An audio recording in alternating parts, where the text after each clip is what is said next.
when it comes to getting in my own way, I would say that in this situation now, mind you, years ago, I was more so gridlocked into my mind. But I've come to learn that every small risk I take opens another door, door, and another door. And so by now I have learned, okay, yeah, you never worked retail a day in your life.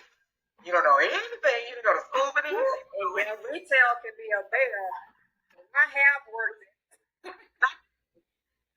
So learn. It's fun, but it's work. It's real work. It is true work. It is true work. And Jackie as my consultant, showed me that. She helped me to see, the good, the bad, the ugly, everything in between.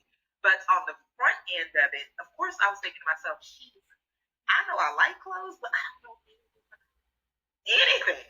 I was so green to all of this. So I could have been like, oh, I appreciate the opportunity, but that's not my background. That's not what I went to school for. That's not my expertise. That's not my lane. And could have shied away from the opportunity and missed out on something absolutely wonderful. But again, this is what happens so many times. We talk ourselves out of it because we want to stay in that place of comfort. Now, mind you, I'm still employed, really praise God, at a 9 to 5. So, in my mind, too, again, that place of comfort is like, well, I don't really need this, but why not? So there were plenty of times where I could have just stood there firmly in my own way. But I've learned to move past that. And I'm glad about that. That is so key, and that's something else I don't want people to miss, because you said you took small risks, so it wasn't necessarily even a huge risk for you. Now, I know for some, if there were different circumstances, it may be a bigger risk, and I know people take big risks all the time, or they're faced with taking big risks. But even taking a small risk from time to time can make such a big difference. And you take that risk and you see everything is okay, and then you take another small risk, and before you know it, those smaller risks kind of add up.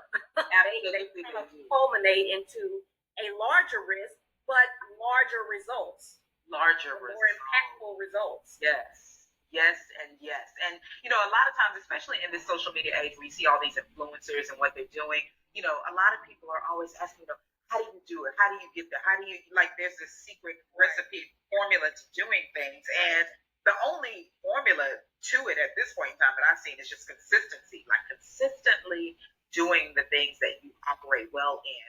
And that alone sometimes is a challenge for a lot of us. But the message that I want everyone to understand here is that this whole thing where you feel like you have to do and climb and scratch, sometimes just taking small risks one step at a time, the doors just start to naturally open in other areas. But you have to be willing to get out of your way on that very first one, which usually feels really, really tremendously uncomfortable. Yep. I agree. So, I talk a lot about perfection and not chasing perfection. I have a saying to not chase perfection and chase possibilities. And that's something else I see, especially among women, where we kind of hold ourselves back because we are such perfectionists. So my question for you is, are you really comfortable? We've been talking about comfort too. Are you comfortable with imperfection, CC Sutton, or do you just tolerate it? First of all, let me say this. I'm going to challenge the whole theory of perfection. I really think come on and challenge it, girl. I mean, because in this life that we live, especially as women, if you're a wife, a mother, an entrepreneur, all these things, perfection is so far, far, far away. I don't even know why you're trying to chase it. Let me say that. Why are you even bothering? Why are you even? So I challenge the thought on this. Are we chasing perfection, or are we running away from the possibility? Because you're never going to truly achieve perfection. So since I know I'm not going to be able to do it, just forget it. I don't even want to do it. You understand what I'm saying? So sometimes I really think that it's more so you're too afraid that you're going to get to this. You don't know what to do with it. So just forget it. I'm not going to be able to do it the way I need to do it. So forget it. So sometimes you have to challenge your thoughts. What is it that's really holding me back from this? Because I'm gonna tell you something. I'm not a perfectionist by any stretch of the imagination, but am. I do require excellence. Okay, and excellence is not always wrapped up in perfection. I do believe in doing things in an orderly fashion, being organized with things, but in all of that, you have to be flexible and go with a lot of this stuff. So I've learned no perfection situations over here. Just give me excellence in whatever it is that we're doing, and I can move with you. I can move with you. Yeah, that perfection thing. I hear it like, oh, well, I'm just a perfectionist, and I'm like, right. I think even that is something that is kind of ingrained in a lot of women in particular. I don't know about, Sister, do you have a brother or any brothers? No, no. Okay.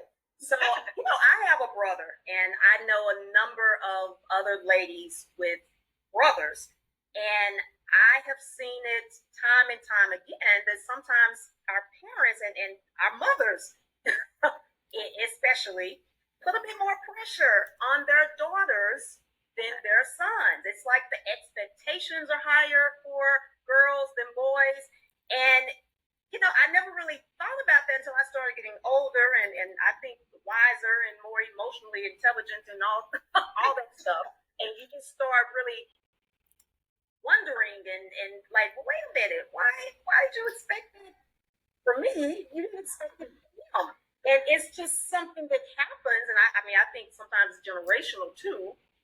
But there's like a disservice being done, I think, to men in that way, as well as to women. And that contributes, I think, to our mindsets and us feeling the need to be so perfect and have all the T's crossed and all the I's dotted before we can do anything. I think that's a big problem because I have dealt with that too. I like to say I'm a recovering perfectionist. Still in recovery, but I've made a whole lot of progress. It's like I am pretty comfortable with it now because it's just like, okay, it's like you said, it's not going to happen. It's not. And when we put all of that undue, unnecessary pressure on ourselves, I believe that's why a lot of us have not really stepped into whatever it is that we're supposed to be doing in life. Things, the stars and the moon, everything has to align. And just like when people tell you there's no perfect time to have children, there's no perfect time to start pursuing and pushing towards where you're trying to get to. It's just not going to line up that way. There are so many of us who have started so many projects and so many jobs, so many, just a lot of things we have, and all in good intentions. But what we fail to realize is that a lot of times those things are ending because of us. Mm-hmm. They really, really are. And it's not by intention, and it's not for a lack of not wanting to do well, but because sometimes we just haven't been called to the table to say, hey, have you thought about trying to do it this way? Have you stepped to the side to allow it to function this way? So I like that recovering perfectionist. I can't relate to it. But I feel that. I think a lot of women feel that. Yeah. I told y'all are in for a treat. I told you.